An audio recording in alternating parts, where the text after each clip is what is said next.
আতশ কাচের তলায় শিল্পপতি গৌতম আদানির সংস্থা।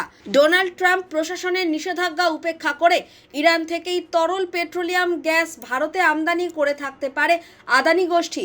বিষয়টির সত্যতা আমেরিকার বিচার বিভাগীয় দফতর খতিয়ে দেখছে বলে জানানো হয়েছে ওই প্রতিবেদনে। যদিও তাদের বিরুদ্ধে ওঠা অভিযোগ খারিজ করে দিয়েছে আদানি গোষ্ঠী।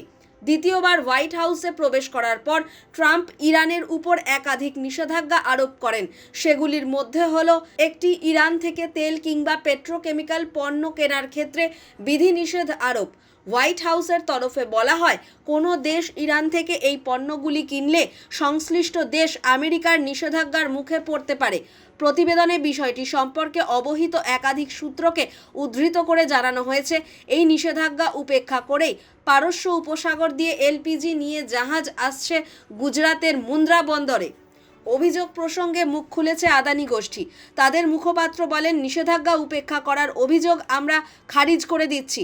মার্কিন কর্তৃপক্ষের তদন্তের বিষয়ে আমরা অবহিত নই। আদানির সংস্থার তরফে একটি বিবৃতি দিয়ে বলা হয়েছে, ইরানের পতাকাবাহী বা সে দেশের মালিকানাধীন কোনো জাহাজকে নিয়ন্ত্রণ বা পরিচালনা করে না আদানি শিল্প গোষ্ঠী। আমাদের সব বন্দরের ক্ষেত্রেই আমরা এই নিয়ম মেনে চলি।